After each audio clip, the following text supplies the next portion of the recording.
ಸ್ನೇಹಿತರೆ, ಚರಿತ್ರೆ ಮತ್ತೊಂದು ವಿಡಿಯೋಗೆ ನಿಮಗೆಲ್ಲ ಪ್ರೀತಿಯ ಸ್ವಾಗತ. ನೋಕಿಯಾ ಈ ಹೆಸರು ಕೇಳಿದ ತಕ್ಷಣ ನೀವು ನಿಮ್ಮ ಹಳೆಯ ಫೋನನ್ನು ನೆನಪು ಮಾಡಿಕೊಳ್ಳುತ್ತಿರಬಹುದು. ಭಾರತದ ಮೊಬೈಲ್ ಜಗತ್ತಿನ ಆರಂಭಿಕ ದಿನಗಳ ಅಲ್ಟಿಮೇಟ್ ಫೋನ್ ಅದು.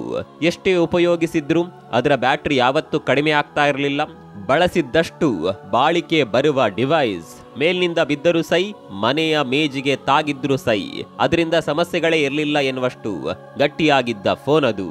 ಆದರೆ ಉತ್ತುಂಗದಲ್ಲಿದ್ದ ಈ ಬ್ರ್ಯಾಂಡ್ ಕಂಪನಿ ಇದ್ದಕ್ಕಿದ್ದಂತೆ ಕಣ್ಮರೆಯಾಗಿದ್ಯಾಕೆ? ಭಾರತೀಯ ಮೊಬೈಲ್ ಸಾಮ್ರಾಜ್ಯದಲ್ಲಿ ರಾಜನಂತೆ ಮೆರೆದಿದ್ದ ಕಂಪನಿಗೆ ಅಂಥದ್ದೇನಾಯಿತು?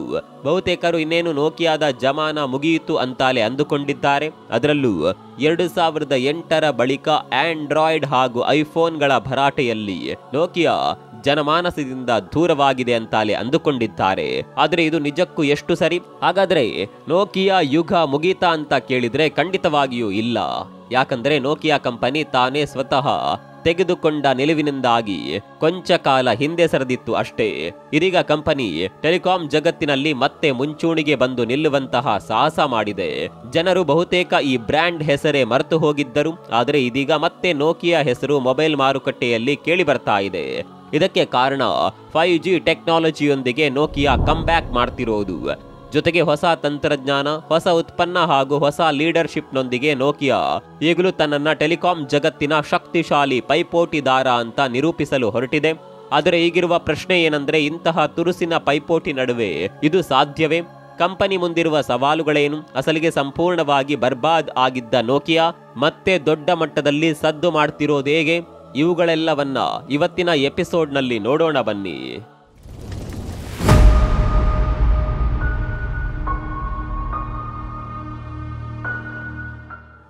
ಸ್ನೇಹಿತರೆ, ನಿಮಗೆ ಗೊತ್ತಿರಲಿ, ಇಂದಿನ ಈ ನೋಕಿಯಾ ಮೊಬೈಲ್ ಕಂಪನಿ ಒಂದು ಕಾಲದಲ್ಲಿ ರಬ್ಬರ್ ಹಾಗೂ ಕಾಗದ ಉತ್ಪಾದನೆಯಲ್ಲಿ ತೊಡಗಿಕೊಂಡಿತ್ತು. ಕೇಳಲು ಇದು ವಿಚಿತ್ರ ಅನ್ಸಿದ್ರು ಇವುಗಳೇ ಈ ನೋಕಿಯಾ ಕಂಪನಿಯ ಮೂಲ ಉದ್ಯಮ.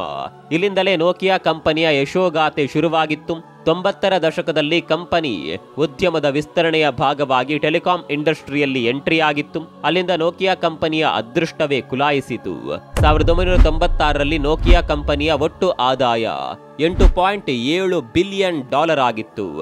ಆದರೆ 2008ರ ವೇಳೆಗೆ $74 ಬಿಲಿಯನ್ ಮೊತ್ತದ ದಾಖಲೆ ಆದಾಯದೊಂದಿಗೆ ಇತಿಹಾಸ ಬರೆಯಿತು. ನೋಕಿಯಾ ಕಂಪನಿ ಜಾಗತಿಕವಾಗಿ ಮಾಡಿದ ಕಮಾಲ್ ಅಂದ್ರೆ ಗ್ರಾಹಕರಿಂದ ಭರ್ಜರಿಯಾಗಿ ಹೊಗಳಿಕೆ ಪಡೆದುಕೊಂಡಿದ್ದು. ಇದಕ್ಕೆ ಕಾರಣ ಕಂಪನಿಯ ಬಾಳಿಕೆ ಬರುವ ಮೊಬೈಲ್ಗಳು. ನೋಕಿಯಾ ತನ್ನ ಗಟ್ಟಿಮುಟ್ಟಾದ ಕವಚ, ಡಿವೈಸ್ ಹಾಗೂ ಸುದೀರ್ಘವಾಗಿ ಬಾಳಿಕೆ ಬರುತ್ತಿದ್ದ ಬ್ಯಾಟರಿಯಿಂದಾಗಿ ಗ್ರಾಹಕರ ಅಚ್ಚುಮೆಚ್ಚಿನ ಬ್ರ್ಯಾಂಡ್ ಆಗಿತ್ತು. ಆದರೆ ತಂತ್ರಜ್ಞಾನ ಬೆಳೆದಂತೆ ಜನರ ಅಭಿರುಚಿಗಳು ಸಹ ಬದಲಾದವು. ಜನರು ಬ್ಯಾಟರಿ ಬಾಳಿಕೆ, ಗಟ್ಟಿಮುಟ್ಟಾದ ಡಿವೈಸ್ಗಳಿಗಿಂತ ತಂತ್ರಜ್ಞಾನ, ಸ್ಟೈಲಿಶ್ ಆದ ತೆಳುವಾದ ಸ್ಮಾರ್ಟ್ ಮೊಬೈಲ್ಗಳತ್ತ ಆಕರ್ಷಿತರಾಗತೊಡಗಿದ್ರು. ಇಲ್ಲಿಂದಲೇ ನೋಕಿಯಾ ಕಂಪನಿಗೆ ಅಸಲಿ ಸಮಸ್ಯೆ ಶುರುವಾಯಿತು. ಯಾವ ರಫ್ ಅಂಡ್ ಟಫ್ ಮೊಬೈಲ್ಗಳಿಂದ ನೋಕಿಯಾ ಜನಪ್ರಿಯತೆಯ ಉತ್ತುಂಗಕ್ಕೆ ಏರಿತ್ತೋ ಅದೇ ಮೊಬೈಲ್ಗಳಿಂದಲೇ ಉದ್ಯಮದ ಕುಸಿತ ಶುರುವಾಯಿತು. ಮೊಬೈಲ್ ಜಗತ್ತಿನ ಸಾಮ್ರಾಟನಂತಿದ್ದ ಕಂಪನಿ ನಿಧಾನವಾಗಿ ತನ್ನ ಸ್ಥಾನ ಕಳೆದುಕೊಳ್ಳಲು ಶುರುವಾಯಿತು. ಜನವರಿ 9, 2007 ಮೊಬೈಲ್ ಉದ್ಯಮಕ್ಕೆ ತಿರುವು ನೀಡಿದ ದಿನ ಎಂದು ಹೇಳಿದ್ರೆ ತಪ್ಪಾಗಲಾರದು. ಯಾಕಂದ್ರೆ ಇದೇ ದಿನ ಸ್ಟೀವ್ ಜಾಬ್ಸ್ ತನ್ನ ಮೊದಲ ಐಫೋನ್ ಅನ್ನ ಜಗತ್ತಿನೆದುರು ಅನಾವರಣಗೊಳಿಸಿದ್ರು. ಇದು ಕೇವಲ ಹೊಸ ಮೊಬೈಲ್ನ ಲೋಕಾರ್ಪಣೆಯಾಗಿರಲಿಲ್ಲ, ಬದಲಾಗಿ ಮೊಬೈಲ್ ಉದ್ಯಮದಲ್ಲಿ ಹೊಸ ಕ್ರಾಂತಿಗೆ ಮುನ್ನುಡಿ ಬರೆದ ದಿನವಾಗಿತ್ತು. ಯಾಕಂದ್ರೆ ಈ ಮೊಬೈಲ್ ಟಚ್ ಸ್ಕ್ರೀನ್, ತೆಳುವಾದ ಸ್ಟೈಲಿಶ್ ಹೊರನೋಟದೊಂದಿಗೆ ಎಂಥವರನ್ನಾದ್ರೂ ತನ್ನತ್ತ ಸೆಳೆಯುವಂತಿತ್ತು. ಇದು ಅಂದಿನ ಫೋನ್ಗಳಿಗೆ ಹೋಲಿಸಿದ್ರೆ ತುಂಬಾ ವಿಭಿನ್ನವಾಗಿತ್ತು. ಜನರಂತೂ ಇದರ ಸ್ಟೈಲಿಶ್ ಸ್ಲಿಮ್ ಲುಕ್ ನೋಡಿಯೇ ಫಿದಾ ಆಗಿದ್ರು. ಅಷ್ಟರ ಮಟ್ಟಿಗೆ ಇದು ಜನರನ್ನ ತನ್ನತ್ತ ಸೆಳೆದಿತ್ತು. ಒಂದು ಲೆಕ್ಕದಲ್ಲಿ ಮೊಬೈಲ್ನ ಪರಿಭಾಷೆಯನ್ನೇ ಇದು ಬದಲಾಯಿಸಿತು. ಆದರೆ ಅಂದಿನ ಸಮಯದಲ್ಲಿ ಮೊಬೈಲ್ ಜಗತ್ತಿನ ದೈತ್ಯನಂತಿದ್ದ ನೋಕಿಯಾ ಇದ್ಯಾವುದನ್ನ ಗಂಭೀರವಾಗಿ ಪರಿಗಣಿಸಲೇ ಇಲ್ಲ. ಕಂಪನಿ ಪ್ರಕಾರ ಈ ಟಚ್ ಸ್ಕ್ರೀನ್ ಪ್ರಾಯೋಗಿಕವಾಗಿ ಜಾಸ್ತಿ ದಿನ ನಡೆಯೋದಿಲ್ಲ ಅನ್ನೋದು ಅದರ ನಂಬಿಕೆಯಾಗಿತ್ತು. ಆದರೆ ಇದು ಬಲು ದುಬಾರಿ ತಂತ್ರಜ್ಞಾನ, ಇದರಿಂದ ಉತ್ಪಾದನೆ ಸಹ ಖರ್ಚುದಾಯಕ ಅನ್ನುವ ಅಳುಕು ಸಹ ನೋಕಿಯದ್ದಾಗಿತ್ತು. ನೋಕಿಯಾ ತಂತ್ರಜ್ಞರ ಪ್ರಕಾರ ಐಫೋನ್ನಲ್ಲಿರುವ ತೆಳುವಾದ ಸೀಲಿಂಗ್ ಪಾಯಿಂಟ್ ಜಾಸ್ತಿ ದಿನ ಬಾಳಿಕೆ ಬರುವಂತದ್ದಲ್ಲ. ಹೀಗಾಗಿ ಇಂತಹ ನಾಜೂಕಿನ ಡಿವೈಸ್ ಜನಸಾಮಾನ್ಯರಿಗೆ ಸರಿ ಹೊಂದುವಂತದ್ದಲ್ಲ ಅಂತ ಅವರ ನಂಬಿಕೆಯಾಗಿತ್ತು. ಆದರೆ ನೋಕಿಯಾ ಈ ಸ್ಮಾರ್ಟ್ ಫೋನ್ ತಂತ್ರಜ್ಞಾನವನ್ನ ಅರ್ಥೈಸಿಕೊಳ್ಳುವಲ್ಲಿ ವಿಫಲವಾಗಿತ್ತು. ಇದನ್ನೇ ಬಂಡವಾಳ ಮಾಡಿಕೊಂಡ ಐಫೋನ್ ಸಂಸ್ಥೆ ನಿಧಾನವಾಗಿ ಮೊಬೈಲ್ ಮಾರುಕಟ್ಟೆಯಲ್ಲಿ ತನ್ನ ಸ್ಥಾನ ಭದ್ರಪಡಿಸಿಕೊಳ್ಳಲು ಮುಂದಾಯಿತು.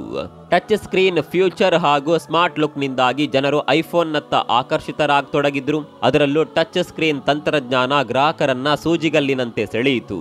ಇದರಿಂದಾಗಿ ಸ್ಮಾರ್ಟ್ ಫೋನ್ಗಳ ಬೇಡಿಕೆ ಏರಲು ಶುರುವಾಯಿತು. ಹೀಗಿದ್ರೂ ನೋಕಿಯಾ ಕಂಪನಿ ಮ್ಯಾನೇಜ್ಮೆಂಟ್ ಈ ಬೆಳವಣಿಗೆಯನ್ನ ನಿರ್ಲಕ್ಷಿಸಿತು. ಅವರ ಪ್ರಕಾರ ಈ ಬೇಡಿಕೆ ತಾತ್ಕಾಲಿಕವಾಗಿ ಮಾತ್ರ ಇರಲಿದೆ ಅಂತ ಅಂದುಕೊಂಡಿತ್ತು. ಆದರೆ ಕಂಪನಿ ನಿಜವಾಗ್ಲೂ ಎಡವಿದ್ದು ಇಲ್ಲೇ. ಅಸಲಿಗೆ ಇಲ್ಲಿ ವಹಿವಾಟು ಏರಿರಲಿಲ್ಲ, ಬದಲಾಗಿ ತಂತ್ರಜ್ಞಾನ ಬೆಳವಣಿಗೆ ಕಂಡಿತ್ತು. ಅದರ ಫಲವೆಂಬಂತೆ ಐಫೋನ್ ಅದರಿಂದ ಭರ್ಜರಿ ಫಸಲು ತೆಗೆಯಲು ಅಣಿಯಾಗಿತ್ತು. ಸುಮಾರು 1.5 ವರ್ಷದ ಬಳಿಕ ನೋಕಿಯಾಗೆ ತನ್ನ ತಪ್ಪಿನ ಅರಿವಾಯಿತು. ಇನ್ನೇನಿದ್ರು ಸ್ಮಾರ್ಟ್ ತಂತ್ರಜ್ಞಾನದ ಯುಗ ಅನ್ನೋದು ಕಂಪನಿಗೆ ತಿಳಿಯಿತು. ಆದರೆ ಸಮಯ ಮೀರಿ ಹೋಗಿತ್ತು. ಅಷ್ಟೊತ್ತಿಗಾಗಲೇ ಐಫೋನ್ ಕಂಪನಿ ಸ್ಮಾರ್ಟ್ ಫೋನ್ಗಳ ವಲಯದಲ್ಲಿ ತನ್ನ ಸ್ಥಾನ ಭದ್ರಪಡಿಸಿಕೊಂಡಿತು. ಅಲ್ಲದೆ ಬಾಕಿ ಸ್ಮಾರ್ಟ್ ಫೋನ್ ಕಂಪನಿಗಳು ಸಹ ದೊಡ್ಡ ಮಟ್ಟದಲ್ಲಿ ಸ್ಮಾರ್ಟ್ ಮೊಬೈಲ್ಗಳ ಉತ್ಪಾದನೆಯಲ್ಲಿ ತೊಡಗಿಸಿಕೊಂಡವು. 2008ರಲ್ಲಿ HTC ಹಾಗೂ ಗೂಗಲ್ ಜಂಟಿಯಾಗಿ ಮೊದಲ ಆಂಡ್ರಾಯ್ಡ್ ಮೊಬೈಲ್ T-Mobile G1 ಅನ್ನ ಮಾರುಕಟ್ಟೆಗೆ ಪರಿಚಯಿಸಿದವು. ಇದು ಐಫೋನ್ಗೆ ನೇರವಾಗಿ ಪ್ರತಿಸ್ಪರ್ಧಿಯಾಗಿತ್ತು. ಇಂತಹ ವಿಷಮ ಸ್ಥಿತಿಯಲ್ಲಿ ನೋಕಿಯಾ ತೆಗೆದುಕೊಳ್ಳುವ ನಿರ್ಣಯ ಬಹಳ ಮಹತ್ವದ್ದಾಗಿತ್ತು. ಕಾರಣ ಕಂಪನಿ ಕೇವಲ ಐಫೋನ್ ಜೊತೆ ಅಷ್ಟೇ ಅಲ್ಲ, ಈಗ ಆಂಡ್ರಾಯ್ಡ್ ಮೊಬೈಲ್ಗಳ ಉತ್ಪಾದಕರ ಜೊತೆಗೂ ಪೈಪೋಟಿ ನಡೆಸಬೇಕಿತ್ತು. ಇಡೀ ಜಗತ್ತು ಐಫೋನ್ ಹಾಗೂ ಆಂಡ್ರಾಯ್ಡ್ ಸ್ಮಾರ್ಟ್ ಫೋನ್ಗಳತ್ತ ಹೊರಳಿತ್ತು. ಹೀಗಾಗಿ ಕಂಪನಿ ಈ ಹೊಸ ತಂತ್ರಜ್ಞಾನಗಳನ್ನು ಅಳವಡಿಸಿಕೊಳ್ಳಲೇಬೇಕಾದ ಅನಿವಾರ್ಯತೆಯಲ್ಲಿತ್ತು. ಇದರ ಪ್ರತಿಫಲ ಎನ್ನುವಂತೆ 2009ರಲ್ಲಿ ಕಂಪನಿ N97 ಎನ್ನುವ ಹೈ ಆಂಡ್ ಸ್ಮಾರ್ಟ್ ಫೋನ್ ಅನ್ನ ಮಾರುಕಟ್ಟೆಗೆ ಬಿಡುಗಡೆ ಮಾಡುತ್ತೆ. ಇದರಲ್ಲಿ ಟಚ್ ಸ್ಕ್ರೀನ್ ಜೊತೆಗೆ ಸಣ್ಣದಾದ ಸ್ಲೈಡ್ ಕೀಪ್ಯಾಡ್ ಸಹ ಇತ್ತು. ಬಹಳ ಯುನೀಕ್ ಆದ ಡಿಸೈನ್ ಹೊಂದಿತ್ತು. 5 ಮೆಗಾಪಿಕ್ಸೆಲ್ ಕ್ಯಾಮೆರಾ ಹಾಗೂ ಐಫೋನ್ಗಿಂತ 2 ಪಟ್ಟು ಹೆಚ್ಚು ಸ್ಟೋರೇಜ್ ನೀಡಲಾಗಿತ್ತು. ಈ ಮೊಬೈಲ್ ಬಗ್ಗೆ ನೋಕಿಯಾ ದೊಡ್ಡ ಮಟ್ಟದ ನಿರೀಕ್ಷೆ ಇಟ್ಕೊಂಡಿತ್ತು. ಆದರೆ ಮಾರುಕಟ್ಟೆಯಲ್ಲಿ ಈ ಮೊಬೈಲ್ ಕಮಾಲ್ ಮಾಡೋದಿರ್ಲಿ, ಕನಿಷ್ಠ ಕಂಪನಿಯ ಬ್ರ್ಯಾಂಡ್ ನೇಮ್ ಸಹ ಉಳಿಸಲಿಲ್ಲ.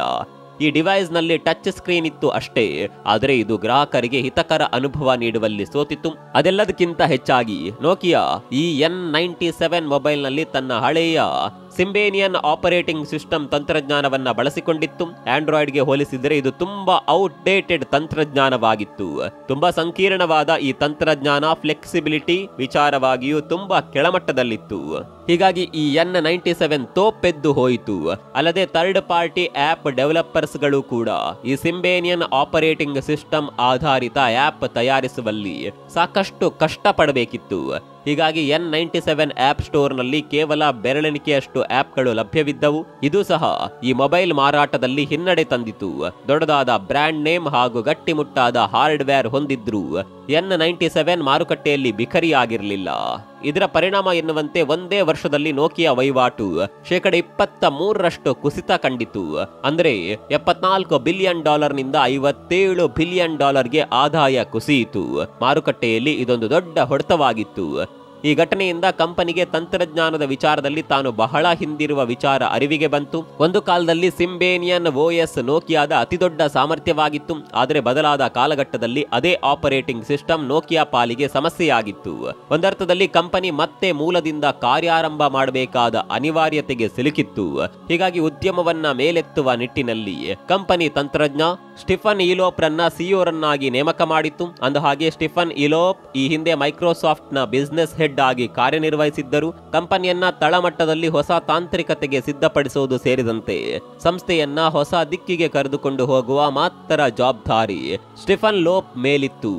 ಆದರೆ ಸ್ಟೆಫನ್ ಲೋಪ್ ಅಧಿಕಾರ ವಹಿಸಿಕೊಳ್ಳುತ್ತಿದ್ದಂತೆ ಕಂಪನಿಯ ಟಾಪ್ ಮೋಸ್ಟ್ ಅಧಿಕಾರಿಗಳೊಂದಿಗೆ ಸಭೆ ನಡೆಸಿದ್ರು. ನೋಕಿಯಾದ ತಾಂತ್ರಿಕ ನ್ಯೂನ್ಯತೆಗಳೇನು, ಸಿಂಬೇನಿಯನ್ OS ನ ಮಿತಿಗಳೇನು ಅನ್ನೋದನ್ನ ಸವಿಸ್ತಾರವಾಗಿ ಸಭೆಯಲ್ಲಿ ಮಾತನಾಡಿದ್ರು. ಬದಲಾಗುತ್ತಿರುವ ತಂತ್ರಜ್ಞಾನದ ನಡುವೆ ಗ್ರಾಹಕರನ್ನ ಹಿಡಿದಿಟ್ಟುಕೊಳ್ಳೋದಲ್ಲದೆ ಹೊಸ ಆಯಾಮಗಳತ್ತ ಬದಲಾಗಬೇಕಾದ ಅನಿವಾರ್ಯತೆಗಳನ್ನ ವಿವರಿಸಿದ್ರು.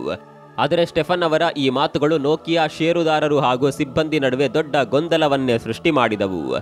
ಸಾಲದಕ್ಯಾವಾಗ ಈ ಭಾಷಣದ ತುಣುಕುಗಳು ಹೊರ ಜಗತ್ತಿಗೆ ಸೋರಿಕೆಯಾದವು. ಆಗ ನೋಕಿಯಾ ಮೇಲಿನ ವಿಶ್ವಾಸಾರ್ಹತೆಗೆ ದೊಡ್ಡ ಹೊಡೆತ ಬಿತ್ತು. ಷೇರುದಾರರು ತಮ್ಮ ಹೂಡಿಕೆಯನ್ನ ಹಿಂಪಡೆಯಲು ಮುಂದಾದರೆ ಗ್ರಾಹಕ ವಲಯದಲ್ಲೂ ನೋಕಿಯಾ ತನ್ನ ಬ್ರ್ಯಾಂಡ್ ಇಮೇಜ್ ಕಳೆದುಕೊಳ್ಳಲು ಶುರು ಮಾಡಿತು. ಕಂಪನಿಯನ್ನ ಮೇಲೆತ್ತಲು ಬಂದ ಸ್ಟೀಫನ್ ಲೋಪ್ ಅಸಲಿಗೆ ಕಂಪನಿಗೆ ದೊಡ್ಡ ಹೊಡೆತ ನೀಡುವತ್ತ ಹೆಜ್ಜೆ ಇಟ್ಟಿದ್ರು. ಅವರ ಪ್ರಕಾರ ಸಮಸ್ಯೆ ಬಂದಾಗಲೇ ಅದಕ್ಕೆ ಉತ್ತರ ಸಿಗುವುದು ಎನ್ನುವ ಚಿಂತನೆಯಲ್ಲಿದ್ರು. ಆದರೆ ಸ್ಟೀಫನ್ ಅವರ ನಿರ್ಧಾರಗಳು ನೋಕಿಯಾವನ್ನ ಮತ್ತಷ್ಟು ಸಮಸ್ಯೆಗೆ ದೂಡಿದವು. ಇದು ಸಾಲದ್ದು ಎಂಬಂತೆ ನೋಕಿಯಾಗೋಸ್ಕರ ಸ್ಟೀಫನ್ ತೆಗೆದುಕೊಂಡ ಸಾಫ್ಟ್ವೇರ್ ಆಯ್ಕೆ ಕಂಪನಿಯನ್ನ ಪಾತಾಳದತ್ತ ಕೊಂಡೊಯ್ಯಿತು. ಐಫೋನ್ ಬಳಿ ಅವರದ್ದೇ ಆದ iOS ಇತ್ತು. ಇದಕ್ಕೆ ಟಕ್ಕರ್ ನೀಡುತ್ತಿದ್ದ ಆಂಡ್ರಾಯ್ಡ್ ಓಪನ್ ಸೋರ್ಸ್ ಸಾಫ್ಟ್ವೇರ್ ಆಗಿತ್ತು. ಹೀಗಾಗಿ ಅದನ್ನ ಯಾರು ಬೇಕಾದರೂ ಬಳಸಿಕೊಳ್ಳಬಹುದಿತ್ತು. ಹೀಗಾಗಿ ಸ್ಟೆಫನ್ ನೋಕಿಯಾಗೋಸ್ಕರ ಪ್ರತ್ಯೇಕ ಸಾಫ್ಟ್ವೇರ್ ಇರಬೇಕು ಅಂದುಕೊಂಡ್ರು. ಅಂದ ಹಾಗೆ ಸ್ಟೆಫನ್ ಮೂಲತಃ ಮೈಕ್ರೋಸಾಫ್ಟ್ ಉದ್ಯೋಗಿಯಾಗಿದ್ದವರು. ಹೀಗಾಗಿ ಈ ಕಂಪನಿಯೊಂದಿಗೆ ಅವರಿಗೆ ಒಂದು ದೊಡ್ಡ ಸಂಬಂಧವೇ ಇತ್ತು. ಅದನ್ನೇ ಬಳಸಿಕೊಂಡ ಅವರು ನೋಕಿಯಾ ಮೈಕ್ರೋಸಾಫ್ಟ್ ವಿಂಡೋಸ್ OS ಅನ್ನ ಅಳವಡಿಸಿಕೊಳ್ಳುವಂತೆ ಮಾಡಿದ್ರು. ಆದರೆ ಅವರ ಈ ನಿರ್ಧಾರ ನೋಕಿಯಾವನ್ನ ಮುಳುಗಿಸುವ ಹಂತಕ್ಕೆ ತೆಗೆದುಕೊಂಡು ಹೋಯಿತು. 2011ರ ಅಂತ್ಯದಲ್ಲಿ ಈ ವಿಂಡೋಸ್ 7.5 ಮ್ಯಾಂಗೋ OS ನೊಂದಿಗೆ ನೋಕಿಯಾ ಲೂಮಿಯಾ 800, ಲೂಮಿಯಾ 710 ಎನ್ನುವ 2 ಮೊಬೈಲ್ಗಳನ್ನ ಮಾರುಕಟ್ಟೆಗೆ ಬಿಡುಗಡೆ ಮಾಡಿತು. ಈ ಫೋನ್ಗಳು ಮಾರುಕಟ್ಟೆಯಲ್ಲಿ ಕಮಾಲ್ ಮಾಡಲಿವೆ ಅಂತ ಸ್ಟೆಫನ್ ಅಂದುಕೊಂಡಿದ್ರು. ಆದರೆ ಅದ್ಯಾವುದು ನಡೆಯಲಿಲ್ಲ. ಅಸಲಿಗೆ ಈ ವಿಂಡೋಸ್ ಸಾಫ್ಟ್ವೇರ್ ಜನರಿಗೆ ಇಷ್ಟವೇ ಆಗಲಿಲ್ಲ. ತೀರಾ ಕಂಪ್ಯೂಟರ್ ರೀತಿ ಇದ್ದ ಅಪ್ಲಿಕೇಶನ್ ಜನರನ್ನ ಸೆಳೆಯುವಲ್ಲಿ ವಿಫಲವಾಯಿತು. ಒಂದೆಡೆ ಆಂಡ್ರಾಯ್ಡ್ ಹಾಗೂ iOSಗಳು ಸರಳವಾದ ಬಳಕೆದಾರ ಸ್ನೇಹಿ ಅನುಭವ ನೀಡ್ತಾ ಇದ್ರೆ, ಈ ನೋಕಿಯಾ ವಿಂಡೋಸ್ ಫೋನ್ಗಳು ಬಳಕೆದಾರರನ್ನ ಹೈರಾಣು ಮಾಡುತ್ತಿದ್ದವು. ಇನ್ನು ನೋಕಿಯಾ ವಿಂಡೋಸ್ ಫೋನ್ಗಳಿಗೆ ತಾಂತ್ರಿಕ ಮಿತಿಗಳು ಸಹ ಕಾಡ್ತಾ ಇದ್ದವು. ಈ ಮೊಬೈಲ್ಗಳಲ್ಲಿ ಕೇವಲ ಸಿಂಗಲ್ ಕೋರ್ ಪ್ರೊಸೆಸರ್ ಮಾತ್ರ ಸಾಧ್ಯವಿತ್ತು. ಆದರೆ ಆಂಡ್ರಾಯ್ಡ್ ಹಾಗೂ ಆಪಲ್ ಫೋನ್ಗಳು ಡ್ಯುವೆಲ್ ಕೋರ್, ಕ್ವಾಡ್ ಕೋರ್ ಪ್ರೊಸೆಸರ್ಗಳನ್ನ ಬಳಕೆ ಮಾಡ್ತಾ ಇದ್ವು. ಹೀಗಾಗಿ ಮಾರುಕಟ್ಟೆಯಲ್ಲಿ ನೋಕಿಯಾ ಫೋನ್ಗಳು ಸ್ಪೀಡ್ ಹಾಗೂ ಪರ್ಫಾರ್ಮೆನ್ಸ್ ವಿಚಾರದಲ್ಲಿ ಬಹಳ ಹಿಂದೆಯೇ ಉಳಿದವು. ಜೊತೆಗೆ ಮೊಬೈಲ್ಗಳಿಗೆ ಫ್ರಂಟ್ ಕ್ಯಾಮೆರಾ ಇಲ್ಲದಿರೋದು ಸಹ ಗ್ರಾಹಕರನ್ನ ಹಿಂದಡಿ ಇಡುವಂತೆ ಮಾಡಿತು. ಇನ್ನು ಈ ವಿಂಡೋಸ್ ಫೋನ್ಗಳಿಗಾಗಿ ಅಪ್ಲಿಕೇಶನ್ಗಳ ಕೊರತೆಯು ಕಾಡ್ತಾ ಇತ್ತು. ಕಾರಣ ಯಾವ ಡೆವಲಪರ್ಗಳು ಕೂಡ ಈ OS ಮೇಲೆ ಆಸಕ್ತಿಯನ್ನೇ ತೋರಿಸಲಿಲ್ಲ. ಹೀಗಾಗಿ ನೋಕಿಯಾ ಸಮಸ್ಯೆ ಮತ್ತಷ್ಟು ಬಿಗಡಾಯಿಸುವಂತೆ ಆಯಿತು. ಲೂಮಿಯಾ 800, ಲೂಮಿಯಾ 710 ಮೊಬೈಲ್ಗಳ ಬಳಿಕ ನೋಕಿಯಾ ಮತ್ತೆ ಇದೇ OS ನೊಂದಿಗೆ ಹಲವು ಮೊಬೈಲ್ಗಳನ್ನ ಮಾರುಕಟ್ಟೆಗೆ ಬಿಟ್ಟರು ಯಾವುದೇ ಪ್ರಯೋಜನವಾಗಲಿಲ್ಲ. ಒಂದು ಕಾಲದಲ್ಲಿ ಮೊಬೈಲ್ ಮಾರುಕಟ್ಟೆ ಜಗತ್ತಿನಲ್ಲಿ 50% ಪಾಲು ಹೊಂದಿದ್ದ ಕಂಪನಿ 2013ರ ವೇಳೆಗೆ ಕೇವಲ 3% ಬಂದು ನಿಂತಿತು. ಬಹುತೇಕ ಕಂಪನಿ ಮುಳುಗುವ ಹಂತಕ್ಕೆ ಬಂದಿತ್ತು. ಆರ್ಥಿಕ ಸಂಕಷ್ಟಕ್ಕೊಳಗಾದ ನೋಕಿಯಾ ಅಂತಿಮವಾಗಿ ಮೊಬೈಲ್ ಉತ್ಪಾದನೆ ಹಾಗೂ ಸೇವಾ ಘಟಕವನ್ನ 2013ರಲ್ಲಿ ಮೈಕ್ರೋಸಾಫ್ಟ್ ಕಂಪನಿಗೆ ಮಾರಾಟ ಮಾಡಿತು. ಈ ಸಂಸ್ಥೆಗೆ ಎಂದಿನಂತೆ ಸ್ಟೆಫನ್ ಅಧ್ಯಕ್ಷರಾದ್ರು. ಈ ಸ್ವಾಧೀನ ಪ್ರಕ್ರಿಯೆ ಬಳಿಕ ಕಂಪನಿ ಲೂಮಿಯಾ ಸೀರೀಸ್ನ ಹಲವು ಮೊಬೈಲ್ಗಳನ್ನ ಮಾರುಕಟ್ಟೆಗೆ ಬಿಡುಗಡೆ ಮಾಡಿತು. ಆದರೆ ಯಥಾಪ್ರಕಾರ ಸೇಲ್ಸ್ ರೇಟಿಂಗ್ ತುಂಬಾ ಕೆಳಮಟ್ಟದಲ್ಲಿತ್ತು. ಹೀಗಾಗಿ ಮೈಕ್ರೋಸಾಫ್ಟ್ ಕಂಪನಿ ವರ್ಷದ ಬಳಿಕ ಈ ಮೊಬೈಲ್ ಉದ್ಯಮವನ್ನೇ ಕೈಬಿಟ್ಟಿತು. ಈ ಎಲ್ಲ ಬೆಳವಣಿಗೆಗಳ ಬಳಿಕ ನೋಕಿಯಾಗೆ ತನ್ನ ದೊಡ್ಡ ತಪ್ಪಿನ ಅರಿವಾಗಿತ್ತು. ಆಂಡ್ರಾಯ್ಡ್ OS ನೊಂದಿಗೆ ಸಾಗೋದೇ ಉತ್ತಮ ಎನ್ನುವ ನಿರ್ಧಾರಕ್ಕೆ ಬಂದಿತು. ಆದರೆ ಅಷ್ಟೊತ್ತಿಗಾಗಲೇ ಸಮಯ ಮೀರಿ ಹೋಗಿತ್ತು. ಇತರ ಸ್ಪರ್ಧಿಗಳು ಮೊಬೈಲ್ ತಾಂತ್ರಿಕತೆ ಹಾಗೂ ನಾವೀನ್ಯತೆ ವಿಚಾರದಲ್ಲಿ ಸಾಕಷ್ಟು ಮುಂದೆ ಹೋಗಿದ್ದರು. ಆಂಡ್ರಾಯ್ಡ್ ಜಗತ್ತಿನಲ್ಲಿ ಚೀನಿ ಕಂಪನಿಗಳು ಏಕಸೌಮ್ಯತೆ ಸಾಧಿಸುವತ್ತ ಹೆಜ್ಜೆ ಇಟ್ಟಿದ್ದವು. ಕಂಪನಿಯೇನೋ ಆಂಡ್ರಾಯ್ಡ್ ಮೊಬೈಲ್ಗಳನ್ನು ತಯಾರಿಸಿ ಮಾರುಕಟ್ಟೆಗೆ ಏನೋ ಬಿಟ್ಟಿತು. ಆದರೆ ನಿರೀಕ್ಷಿತ ಪ್ರಮಾಣದಲ್ಲಿ ಯಶಸ್ಸು ಸಿಗಲಿಲ್ಲ. ಪರಿಣಾಮ ದಿನದಿಂದ ದಿನಕ್ಕೆ ನೋಕಿಯಾದ ಆರ್ಥಿಕ ಶಕ್ತಿ ಕುಗ್ಗಿತು. ಜನರು ನೋಕಿಯಾದಂತಹ ಒಂದು ಬ್ರ್ಯಾಂಡ್ ಇತ್ತು ಅನ್ನೋದನ್ನೇ ಮರೆತಂತೆ ಹೊಸ ಮೊಬೈಲ್ಗಳತ್ತ ಚಿತ್ತ ನೆಟ್ಟಿದ್ದರು. ಬಹುತೇಕ ನೋಕಿಯಾ ಯುಗ ತೆರೆಗೆ ಸರಿದಿತ್ತು. ಜನರು ಕೂಡ ನೋಕಿಯಾ ಕತೆ ಮುಗಿಯಿತು ಅಂತಾಲೆ ಅಂದುಕೊಂಡಿದ್ರು. ಆದರೆ ನೋಕಿಯಾ ಹೊಸದೊಂದು ರೂಪದಲ್ಲಿ ಟೆಲಿಕಾಂ ಜಗತ್ತಿನಲ್ಲಿ ಸ್ಥಾನ ಭದ್ರಪಡಿಸಿಕೊಳ್ಳುವತ್ತ ಹೆಜ್ಜೆ ಇಟ್ಟಿತು. ಸ್ನೇಹಿತರೆ, ನೋಕಿಯಾ ಮೊಬೈಲ್ ಉತ್ಪಾದನೆಯಲ್ಲಿ ತನ್ನ ಸ್ಥಾನ ಕಳೆದುಕೊಂಡಿತ್ತೇನೋ ನಿಜ. ಆದರೆ ಅದರ ಬಳಿ NSN ಅಂದ್ರೆ ನೋಕಿಯಾ ಸೊಲ್ಯೂಷನ್ಸ್ ಅಂಡ್ ನೆಟ್ವರ್ಕ್ಸ್ ಎನ್ನುವ ಮಹತ್ವದ ವಿಭಾಗವಿತ್ತು. ಟೆಲಿಕಮ್ಯುನಿಕೇಷನ್ ಮೂಲ ಸೌಕರ್ಯದಲ್ಲಿ ತೊಡಗಿಸಿಕೊಂಡಿರುವ ಈ ಡಿವಿಷನ್ ನೋಕಿಯಾದ ನೆಟ್ವರ್ಕ್ನ ಆಧಾರ ಸ್ತಂಭ ಅಂದ್ರೂ ತಪ್ಪಲ್ಲ. 2014ರ ಸಮಯದಲ್ಲಿ ಕಂಪನಿ ಸ್ಟೆಫನ್ ಸ್ಥಾನಕ್ಕೆ ರಾಜೀವ್ ಸೂರಿ ಎನ್ನುವ ಭಾರತೀಯ ಮೂಲದ ವ್ಯಕ್ತಿಯನ್ನ CEO ಸ್ಥಾನಕ್ಕೆ ತಂದು ಕೂರಿಸಿತು. ಅಷ್ಟಕ್ಕೂ ಈ ರಾಜೀವ್ ಸೂರಿ ಹೊರಗಿನವರೇನು ಆಗಿರಲಿಲ್ಲ. ಇದೇ NSN ಡಿವಿಷನ್ ಉಸ್ತುವಾರಿ ನೋಡಿಕೊಳ್ಳುತ್ತಿದ್ದವರು. ಯಾವಾಗ ರಾಜೀವ್ ಸೂರಿ CEO ಸ್ಥಾನಕ್ಕೆ ಬಂದ್ರು ಆಗ ಕಂಪನಿಯ ಆರ್ಥಿಕ ಸ್ಥಿತಿ ಸುಧಾರಿಸುವತ್ತ ಹೆಜ್ಜೆ ಇಟ್ಟಿತು.